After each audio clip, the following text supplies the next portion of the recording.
Planning के concept, उसकी meaning, उसकी डेफिनेशंस, उसके महत्व, उसके लिमिटेशंस, उसके ऑब्जेक्टिव्स, इन सभी को जानने के बाद आइए अब हम प्लानिंग के प्रोसेस को जानेंगे, जिसे हिंदी में कहते हैं नियोजन की प्रक्रिया।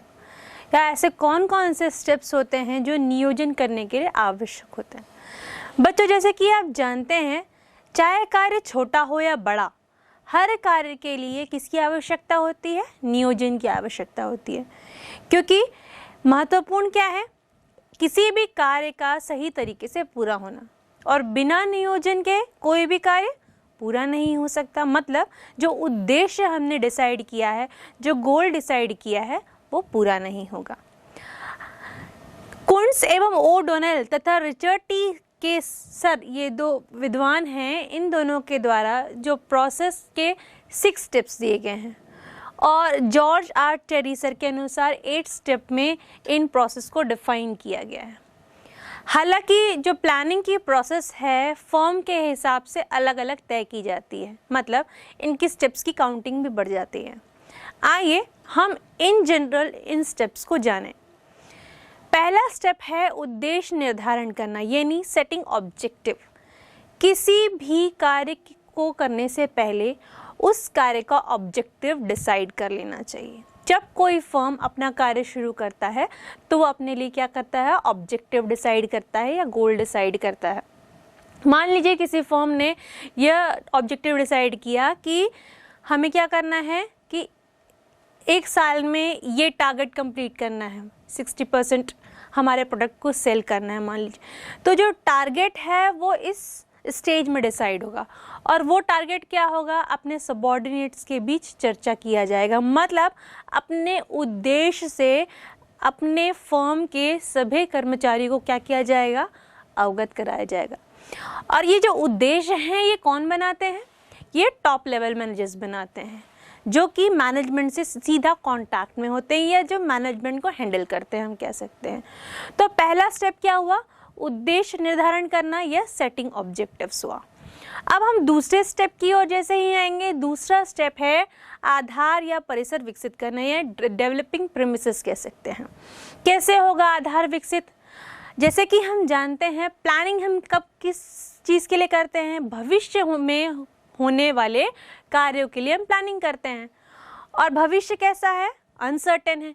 कभी भी कोई भी समस्याएं आ सकती हैं, कभी भी कोई भी अपॉर्चुनिटीज़ आ सकती हैं, कुछ भी हो सकता है। तो इन सर्टेनिटीज़ से लड़ने के लिए और अपने जो फर्म है उसके गोल को अचीव करने के लिए एक जो अच्छा मैनेजर होता है, ऑब्जेक्टिव सेट करने के बाद क्या करता है? कुछ फॉर्मुलेशन करता है। किसका? कुछ डेफिनेशंस का फॉर्मुलेशन करता है, या कुछ परिकल्पनाएं करता है। उन परिकल्पनाओं को आधार बनाकर वह क्या करता है? अपने ऑब्जेक्टिव को पूरा करने की ओर बढ़ता है। तो जो अनुमान वो लगाता है वो जितने भविष्य में होने वाली कल्पनाओं के नज़दीक होंगे, वो उतना ही अपने ऑब्जेक्टिव को अचीव करने के नज़दीक होगा। आइए हम इन आधारों को जानते हैं। वैसे तो आधारों को 2 भागों में बांटते हैं, नियोजन के आधारों को। पहला भाग है आंतरिक आधार और दूसरा भाग है बाह्य आधार। जो आंतरिक आधार है उसमें पूंजी, श्रम, कच्चा माल, मशीनें, इन सब चीज़ों को इंक्लूड किया जाता है। और जो बाह्य आधार है उसमें सरकारी नीतियाँ, ब्याज दर, कर दर, और इसके अलावा हम कह सकते हैं राजनीतिक शक्तियों का जो प्रभाव रहता है फर्म के ऊपर, इन सब चीज़ों को इंक्लूड किया जाता है। अब इन आधार या सीमाओं के नियंत्रण को हम 3 भागों में बांटेंगे। पहला भाग है नियंत्रण सीमाएं। ऐसी सीमाएं जिनको नियंत्रित किया जा सकता है, जो कि मैनेजमेंट के नियंत्रण में होती हैं। कौन कौन सी हो सकती हैं? पूंजी हो सकती हैं, कच्चा माल हो सकती हैं, और जो नीतियां बनाई गई हैं, जो उद्देश्य बनाए गए हैं, वो जो हैं वो इनके नियंत्रण में होती हैं। फिर आती है अर्ध नियंत्रित सीमाएं। अर्ध नियंत्रित सीमाएं कैसी सीमाएं होती हैं? वो सीमाएं जो मैनेजर्स के कंट्रोल में कुछ समय के लिए रहती हैं, या कुछ सीमा तक उनको कंट्रोल में किया जा सकता है। उन्हें कहते हैं अर्ध नियंत्रित सीमाएं। और इसी तरह अनियंत्रित सीमाएं वह सीमाएं होती हैं जिन पे किसी भी मैनेजमेंट का कंट्रोल नहीं रहता, ये यानी बाह्य शक्तियाँ। जैसे कि मैंने आपको कहा कि जो राजनीतिक शक्तियाँ हैं या जो शासकीय जो विधियां हैं या नीतियां आती है, जो कर दर हम पर या फर्म्स को बताया जाता है, ब्याज दर दिया जाता है, तो ये सब जो है वो अनियंत्रित सीमाओं के अंतर्गत आता है। तो इस तरह से हम इसकी दूसरे बिंदु को समझते हैं, जो आधार या परिसर विकसित करना है या डेवलपिंग प्रीमिसेस है। इसका जो तीसरा स्टेप होता है वह है वैकल्पिक कार्यविधियों का निर्धारण, यानी डिटर्मिनेशन ऑफ ऑल्टरनेटिव कोर्सेस। कहने का मतलब हम इसे एक बहुत अच्छे से उदाहरण से समझ सकते हैं। मान लीजिए किसी भी ऑर्गेनाइजेशन या फर्म को अपने जो बिज़नेस है उसको एक्सपैंड करना है, मतलब अपने बिज़नेस को बढ़ाना है। उस स्थिति में वो क्या क्या अल्टरनेटिव्स ले सकता है? या तो जो प्रोडक्ट वो बना रहा है उसमें इन्वेस्टमेंट करे, मतलब उसमें सुधार या उसमें कुछ नया इनोवेटिव आइडिया खोजे। उसके लिए उसे रिसर्च एंड डेवलपमेंट करना पड़ेगा, डेटा लाना पड़ेगा, कॉम्पिटिटर्स को ऑब्जर्व करना पड़ेगा, तो इन सब में उसको अलग से कॉस्टिंग लगेगी। या तो वो कर सकता है जो एग्जिस्टिंग वो प्रोडक्ट सेल कर रहा है या जो उसका एग्जिस्टिंग प्रोडक्ट मार्केट में है उसमें ही कुछ डिफ्रेंशिएशन कर दे। मान लीजिए हम टू व्हीलर्स की ही बात करें, तो मान लीजिए कोई ब्रांड है, वो अपने टू व्हीलर्स में क्या करे, उनके कलर्स को चेंज कर दे, जो मार्केट में चल रही है उससे डिफरेंट कलर्स अवेलेबल करा दे, या कुछ अलग फीचर्स अवेलेबल करा दे, या उसमें मोबाइल चार्जिंग पॉइंट डाल दे। तो ये जो है उसमें उसने क्या किया, उस फर्म ने या उस टू व्हीलर के ब्रांड ने क्या किया, उसने अपने जो एग्जिस्टिंग प्रोडक्ट है उसमें ही चेंज किया, उसमें कुछ इनोवेटिव कर दिया। अब उसने उसके बाद ये भी कर सकता है कि ये ना करते हुए वो कुछ तीसरे ही दिशा में आगे बढ़ जाए, ये तीसरा ही बिजनेस चालू कर दे। तो इस तरीके से वो क्या कर सकता है कि ये क्या कर सकता है, ऑल्टरनेटिव कोर्सेज को फाइंड आउट कर सकता है कि मैं अपने बिजनेस को बढ़ाने के लिए किस किस तरह या क्या क्या कर सकता हूँ। यह इस स्टेप में कोई भी फर्म का मैनेजर डिसाइड करता है। अब बच्चों जो चौथा स्टेप आता है वो है वैकल्पिक कार्यविधियों का मूल्यांकन, यानी इवैल्यूएशन ऑफ अल्टरनेटिव कोर्सेज। जैसे मैंने कहा कोई ब्रांड है टू व्हीलर्स का, वो चाहे तो वो नया इन्वेस्टमेंट कर सकता है, मतलब टू व्हीलर्स में ही नई टाइप के इन्वेस्टमेंट कर सकता है। अगर टू व्हीलर्स में वो स्कूटी बना रहा है तो वो बाइक बना सकता है, ठीक है। या अगर टू व्हीलर सेम प्रोडक्ट बना रहा है तो उसमें चार्जिंग पॉइंट दे दे या उसका कलर चेंज कर दे। ये अब तीसरा क्या हो सकता है, वो कुछ तीसरा ही व्यवसाय शुरू कर दे अपने ब्रांड के नाम पर। तो लेकिन बच्चों अब इन जो वैकल्पिक विधियों को उसने सर्च किया है किसी ब्रांड ने, उसमें से जो सबसे टॉप मोस्ट प्रॉफिटेबल विधि वो फाइंड आउट करेगा, उसी को ही वो सिलेक्ट करेगा। इसके लिए सिलेक्शन के टाइम पे, मतलब इन अल्टरनेटिव कोर्सेज के जो मूल्यांकन होता है, इस समय पर वह उनसे होने वाली उन विधियों से या उन क्रियाओं से होने वाली जो लाभ है एवं हानि, उन दोनों का मूल्यांकन करेगा। तो जिस अल्टरनेटिव में उसे यह लगेगा कि जो उसके फर्म का ऑब्जेक्टिव है या जो ऑब्जेक्टिव उन्हें ईयरली बेसिस पे तय किया है वो उससे प्राप्त कर रहा है, वो उस समय उस ऑब्जेक्टिव की ओर आगे बढ़ेगा। इसके आगे हम बढ़ते हैं नेक्स्ट प्रोसेस के स्टेप के ऊपर। जो नेक्स्ट स्टेप है वो इस तरह से है कि श्रेष्ठ विधि का चयन करना, अर्थात सिलेक्शन ऑफ बेस्ट कोर्स। अब मैनेजर क्या करेगा, जो उनको ऑल्टरनेटिव सही लगा उस ऑल्टरनेटिव की तरफ वो बढ़ गया और उसने उस ऑल्टरनेटिव का चुनाव कर लिया। अब ये जो डिसीजन वाला पॉइंट है, ये इसे हम कह सकते हैं मेन पॉइंट, क्योंकि यही जो है उस ऑब्जेक्टिव को सक्सेसफुली अचीव करना है या वह सक्सेस नहीं होता, दोनों ही चीज़ों पर ये पॉइंट डिसाइड करेगा, क्योंकि इस पॉइंट पर जो मैनेजर है वो ऑल्टरनेटिव को चूज़ कर रहा है।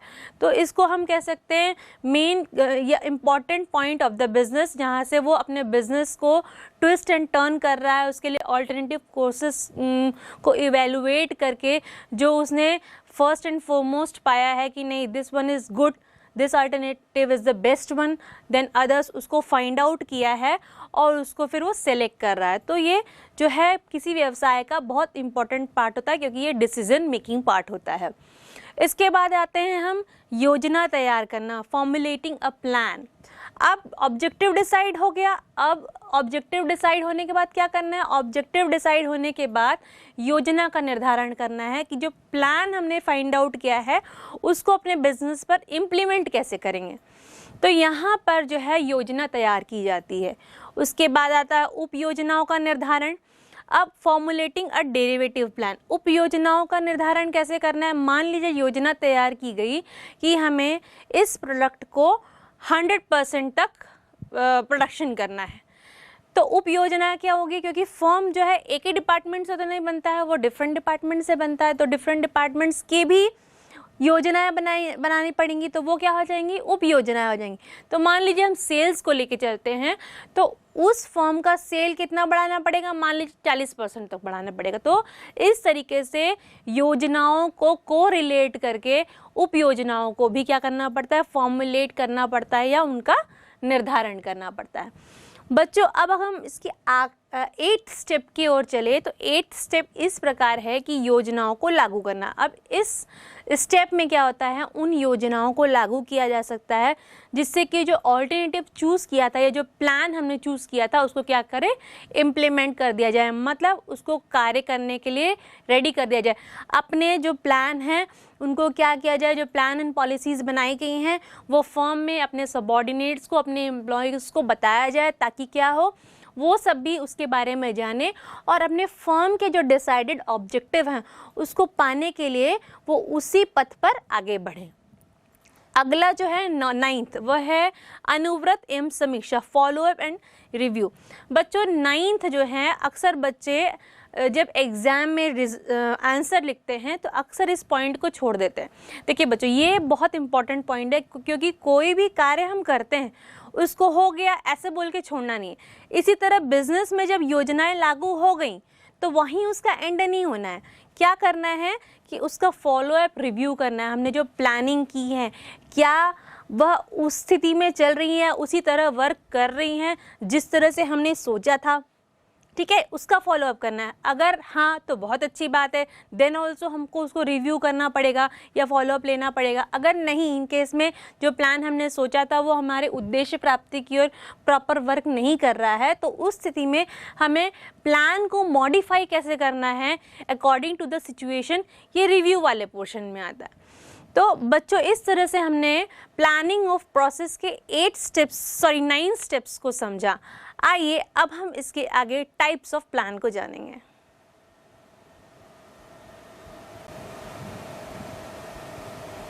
One, two, three, 4। बच्चों आइए अब हम टाइप्स ऑफ प्लान्स को जानेंगे। टाइप्स ऑफ प्लान्स को जानने से पहले आइए अब हम प्लान क्या होते हैं सबसे पहले उनको जानते हैं। तो अभी तक जैसे हमने पढ़ा कि प्लान्स वो एक्टिविटीज़ है जो किसी भी फर्म के ऑब्जेक्टिव या गोल को पाने में हमें मदद करती है। अब प्लान को जानने के बाद इनके टाइप्स पे आते हैं। सबसे पहला टाइप है इसका स्थायी योजनाएं यानी स्टैंडिंग प्लान्स। ये प्लान्स जो होती हैं, ये जो प्लान्स है वो लॉन्ग टर्म बेसिस के लिए बनाई जाती हैं और इन प्लान्स को टॉप लेवल मैनेजर्स बनाते हैं। इन जो प्लान्स हैं उनमें जो नीतियाँ, उद्देश्य और मोर्चाबंदी, इसके अलावा ऐसे कई एस्पेक्ट्स हैं जिनको इंक्लूड किया जाता है या अन्य योजनाओं को इंक्लूड किया जाता है। और जो भी समस्याएं इन फ्यूचर किसी फर्म में आती हैं उन समस्याओं के निवारण के लिए ये जो स्थायी योजनाएं हैं वो हमेशा उनको मदद करती हैं। अब अगर हम इसी तरह जो दूसरी योजनाएं हैं वो एक बार उपयोग की योजना, इनको समझें या इन्हें सिंगल यूज़ प्लान्स भी कहते हैं। इस योजना के अंतर्गत किसी समस्या के लिए या जब कोई समस्या उत्पन्न होती है तब उनके लिए जो प्लान्स बनाए जाते हैं उन्हें कहते हैं सिंगल यूज़ प्लान्स या स्पेसिफिक प्रॉब्लम्स प्लान्स। इस समय क्या होता है, जो समस्याएं उत्पन्न हुई हैं उन समस्याओं के निवारण के लिए ही इन प्लान को उपयोग में लाया जाता है। इन फ्यूचर अगर कोई समस्या आती है तो इन प्लान्स का उपयोग उन समस्याओं के निवारण के लिए नहीं किया जा सकता। इससे कह सकते हैं कि ये जो प्लान्स होते हैं वो अल्पकालीन होते हैं। तो अगर हम इसका उदाहरण लें, इनमें कौन सी योजनाएं शामिल हैं, तो किसी कार्यक्रम का आयोजन करना या बजट बनाना, इस तरह के जो योजनाएं होती हैं उन योजनाओं को इस एक बार उपयोग की योजनाएं या सिंगल यूज़ प्लान्स में लिया जाता है। अब इन दो प्लान्स के अलावा कुछ अन्य प्लान्स भी हैं, आइए अब उनके बारे में जानते हैं। सबसे पहले प्रबंध के स्तर के आधार पर प्लान्स डिवाइड होते हैं, जिसे कहते हैं मैनेजमेंट लेवल बेसिस प्लान।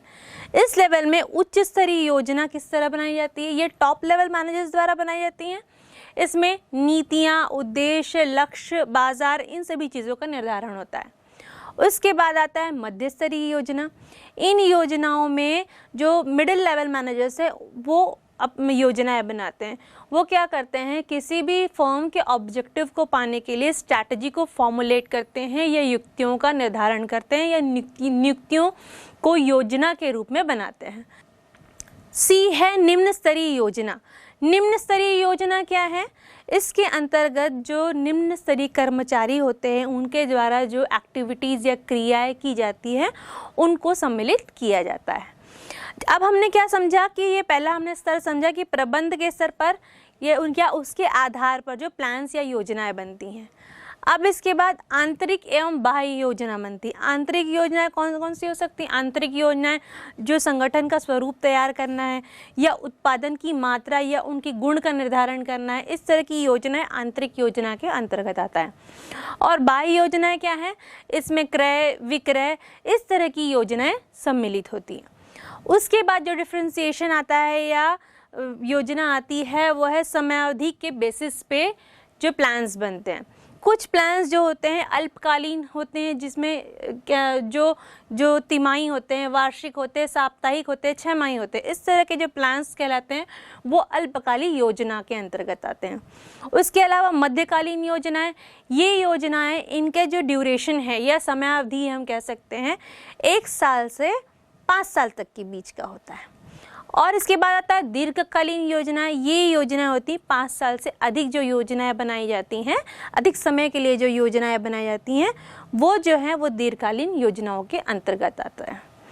आइए बच्चों, अब हम जो है स्थायी योजनाओं और एक बार उपयोग में जो योजनाएं होती है या हम कह सकते हैं स्टैंडिंग प्लान्स और सिंगल यूज़ प्लान्स के बीच के डिफरेंस को समझते हैं।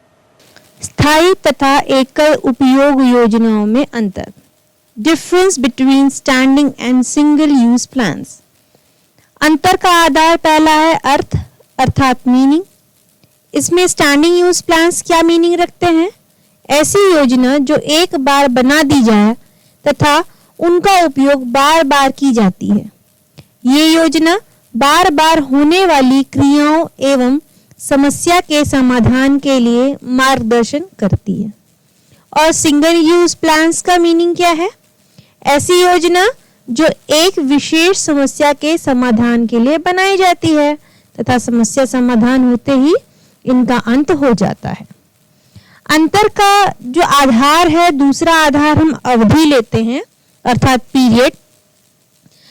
अब पीरियड स्टैंडिंग यूज प्लान्स में क्या रहेंगे? स्थायी योजनाएं जो होंगी लंबी अवधि के लिए बनाई जाएंगी और जो सिंगल यूज प्लान्स यानी एकल उपयोग की योजनाओं के लिए जो पीरियड होगा ये कम अवधि की होती हैं और अवधि समाप्त होने पर स्वतः समाप्त हो जाती हैं। तीसरा अब अंतर का आधार हम उद्देश्य यानी ऑब्जेक्टिव लेते हैं। इसमें स्टैंडिंग यूज प्लान्स के ऑब्जेक्टिव समझते हैं। ये योजनाएं किसी संस्था के व्यापक उद्देश्य के लिए बनाई जाती हैं और निरंतर चालू रहती हैं। इसी तरह हम एकल उपयोग की योजनाएं यानी सिंगल यूज प्लान्स के उद्देश्य या ऑब्जेक्टिव को समझें तो ये योजनाएं किसी विशेष उद्देश्य या समस्या के समाधान के लिए बनाई जाती हैं। अब चौथा अंतर का आधार अगर हम आधार या बेसिस लें तो स्थायी उपयोग की योजनाओं के लिए यानी स्टैंडिंग यूज प्लान्स के लिए जो आधार होगा कि ये संस्था के मूल उद्देश्य पर आधारित होती है। उसी तरह सिंगल यूज प्लान्स के लिए जो आधार होगा ये मुख्य योजनाओं पर ही आधारित होती है। अब प्रकार हम जो पांचवा अंतर का आधार लेते हैं उसमें हम स्टैंडिंग यूज प्लान्स उनके लिए स्थायी उपयोग योजनाएं निम्नलिखित 6 प्रकार की होती हैं। कौन कौन सी होती हैं? उद्देश्य, नीतियां, नियम, कार्यविधियां तथा मोर्चाबंदी एवं पद्धतियां। और अगर हम सिंगल यूज प्लान्स में प्रकार देखें तो ये दो प्रकार की होती हैं, एक तो पहला बजट होता है, दूसरा कार्यक्रम होता है। अब छठवां अगर हम अंतर का आधार तैयार किया जाना टू प्रिपेयर लें तो इसमें स्टैंडिंग यूज प्लान्स जो हैं उसमें किस तरह से प्रिपेयर किए जाते हैं, ये जो प्रिपेयर किए जाते हैं टॉप प्रबंध यानी टॉप मैनेजमेंट द्वारा तैयार किए जाते हैं, और जो सिंगल यूज प्लान्स होते हैं वो मध्यम श्रेणी के प्रबंध द्वारा तैयार किए जाते हैं या मिडिल मैनेजमेंट द्वारा तैयार किए जाते हैं। अब इसका एग्जाम्पल, इसका लास्ट अंतर का आधार लेते हैं तो स्टैंडिंग यूज प्लान्स में अच्छा उदाहरण कैसे ले सकते हैं, एक कंपनी की वार्षिक सामान्य सभा के लिए बचत, और सिंगल यूज प्लान्स के लिए एक अच्छा एग्जाम्पल क्या ले सकते हैं कि कंपनी में किसी विशेष जॉब के लिए भर्ती व चयन करना। तो इस तरह से बच्चों हमने क्या समझा, हमने जो है standing use plans and single use plans के बीच डिफरेंस को समझा। सिंगल यूज प्लान्स और स्टैंडिंग प्लान्स के बीच डिफरेंस को जानने के बाद आइए हम स्टैंडिंग प्लान्स की हर योजना को धीरे धीरे एक एक करके समझेंगे। सबसे पहले आता है उद्देश्य या ऑब्जेक्टिव। देखिए बच्चों, कॉमनली क्या होता है, गोल्स, मिशन या उद्देश्य ऑब्जेक्टिव के बीच लोगों को क्या होता है, मिसअंडरस्टैंडिंग होता है। तो जो गोल्स या मिशन होता है वो डिफरेंट होता है ऑब्जेक्टिव से। ऑब्जेक्टिव्स में हमेशा न्यूमेरिकल स्टेटमेंट्स दिए जाएंगे, जैसे कि हो सकता है जो वार्षिक टारगेट डिसाइड किया जाएगा 100% दिया जाएगा, या अगर किसी फर्म ने ये डिसाइड किया है कि हर साल 20 से 25 लोगों को रोज़गार देगा, तो इस तरह के ऑब्जेक्टिव्स होते हैं। अगर हम मिशन को देखें तो मिशन गोल्स ऑब्जेक्टिव से टोटली डिफरेंट होता है, क्योंकि जैसे मान लीजिए किसी स्कूल का मिशन होगा शिक्षा देना, तो यह न्यूमेरिकल बेस्ड नहीं है, ये वाक्य बेस्ड है। तो जो गोल्स और मिशन होते हैं वो ऑब्जेक्टिव से एकदम डिफरेंट होते हैं। अब अगर हम उद्देश्य की विशेषताओं को समझें तो विशेषताएं इस प्रकार हैं। जो उद्देश्य होता है वो हमेशा स्पष्ट होना चाहिए और ये पूर्व निर्धारित और हमेशा लिखित होना चाहिए। इसके अलावा उद्देश्य जो होते हैं वो मापने योग्य होना चाहिए। मापने योग्य कब होंगे? जब वो न्यूमेरिकल फॉर्मेट में होंगे, तभी उनका मेजरमेंट पॉसिबल है। इसके बाद होता है किसी भी उद्देश्य को एक समय अवधि के लिए उसका निर्धारण करना चाहिए कि एक साल में हमें ये टारगेट अचीव करना है, एक या इतने ड्यूरेशन में हमें इतना प्रोडक्शन करके देना है। तो इस तरीके से समय अवधि का निर्धारण यहाँ इम्पॉर्टेंट रोल प्ले करता है। इसके बाद होता है कि जो उद्देश्य है ये हमेशा वास्तविक होना चाहिए या प्राप्त करने योग्य होना चाहिए। इसके बाद जो परिणाम से संबंधित, न कि ये जो उद्देश्य होते हैं, न कि जो क्रियाएं एक्टिविटीज़ हैं उनसे संबंधित होना चाहिए। मतलब जो उद्देश्य हैं वो रिजल्ट ओरिएंटेड होना चाहिए, न कि एक्टिविटीज़ ओरिएंटेड होना चाहिए। बच्चों, अब हम समझते हैं उद्देश्य और लक्ष्य के बीच का अंतर। अब लक्ष्य तथा उद्देश्य के बीच अंतर, difference between goals and objectives.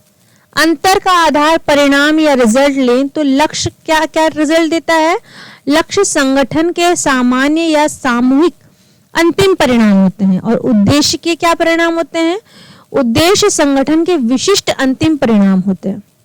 दूसरा, हम अंतर का आधार संख्यात्मक या न्यूमेरिकल लें तो लक्ष्य में क्या आएगा कि लक्ष्यों को संख्यात्मक शब्दों में व्यक्त नहीं किया जाता, और उद्देश्यों में जैसे मैंने आपको समझाया था कि हमेशा संख्यात्मक शब्दों में व्यक्त किया जाता है, जैसे कि विक्रय में 20% वृद्धि करना या प्रतिवर्ष 100 लोगों को रोजगार उपलब्ध कराना।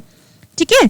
अब अंतर का आधार अगर हम अवधि या पीरियड्स लें तो लक्ष्य में क्या अवधि होगी? लक्ष्य जो होता है वो हमेशा दीर्घावधि के लिए तैयार किया जाता है, और उद्देश्य की क्या अवधि होगी? उद्देश्य अधिकतर अल्पावधि के लिए बनाए जाते हैं और इन्हें एक विशिष्ट समय सीमा में प्राप्त किया जाना चाहिए। अब उदाहरण हम चौथे अंतर का आधार लेते हैं। इसमें लक्ष्य में उदाहरण क्या ले सकते हैं? विक्रय में वृद्धि या बाजार में नायक बनना। और उद्देश्य में क्या उदाहरण ले सकते हैं? 6 महीने के समय में विक्रय में 10% से वृद्धि या 1 वर्ष की समयावधि में बाजार अंश में 20% से वृद्धि। तो इस तरह बच्चों ने लक्ष्य और उद्देश्य के बीच के अंतर को समझा। उद्देश्य और लक्ष्य के बीच के अंतर को समझने के बाद आइए अब हम इसकी दूसरी योजना यानी मोर्चाबंदी या व्यू रचना की रणनीति की ओर चलते हैं, जिसे हम इंग्लिश में कहते हैं स्ट्रैटेजी फॉर्मुलेशन। बच्चों, स्ट्रैटेजी फॉर्मुलेशन क्या होता है? इसमें क्या होता है, कोई भी फर्म की जो मार्केटर होते हैं वो अपने फर्म को बिजनेस के गोल्स को अचीव करने के लिए क्या करते हैं, स्ट्रैटेजी फॉर्मुलेट करते हैं। ये किस तरह किए जाते हैं? मार्केट रिसर्च के बाद किए जाते हैं। ये किस तरह से हो सकते हैं, किन आयामों पे बेस्ड होते हैं? ये लॉन्ग टर्म ऑब्जेक्टिव्स को पाने के लिए स्पेशली किए जाते हैं। दूसरा, ये जो उद्देश्य होता है, उद्देश्य प्राप्ति के लिए विशिष्ट कार्यविधि को अपनाते हैं, मतलब डिफरेंट स्ट्रैटेजीज को इनमें अपनाया जाता है। और इसके अलावा जो इसका तीसरा आयाम होता है वो इस तरह होता है कि उद्देश्य की प्राप्ति के लिए जो इम्पॉर्टेंट रिसोर्सेस रहते हैं उनको वो क्या करते हैं, आवंटित करते हैं। माने कोई स्ट्रैटेजी बनाई, उस स्ट्रैटेजी के अनुसार ये क्या करते हैं, जो एक्टिविटीज़ फॉर्म करनी है या जो फॉर्मूला उन्होंने डिसाइड किया है या उन्होंने कोई सिनेरियो डिसाइड किया, उस सिनेरियो के बेसिस पे काम करते हैं। और जो रिसोर्सेज चाहिए उन रिसोर्सेज को वो क्या करते हैं, अवेलेबल कराते हैं। तो इन आयामों पे वो 3 आयामों पे वो काम करते हैं। अगर हम इनकी विशेषताओं को जानें तो वो इस प्रकार हैं।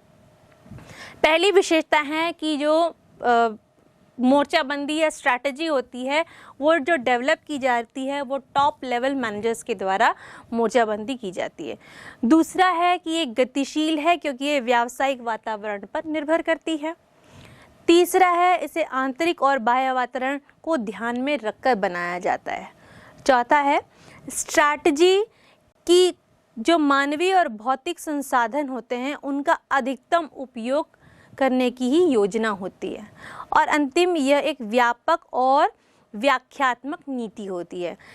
जो स्ट्रैटेजी होती है कुल मिला के क्या होती है, ये जो किसी भी ऑर्गेनाइजेशन है उसके ऑब्जेक्टिव्स, गोल्स और उनकी नीतियों को उनके फर्म में जितने भी एम्प्लॉयज़ काम कर रहे हैं या काम करने में लगे हुए हैं उनको डिस्क्राइब करती है, उनको डिटेल बताती है कि भाई आपको अगर ये टारगेट है इसको अचीव करना है तो आपको इस स्ट्रैटेजी को फॉलो करते हुए आगे बढ़ना पड़ेगा, तभी आप इस स्पेसिफिक फर्म के इस स्पेसिफिक ऑब्जेक्टिव को पा सकते हैं। तो बच्चों, इस तरीके से हमने दूसरे जो योजना है मोर्चाबंदी या स्ट्रैटेजी फॉर्मुलेशन को जाना।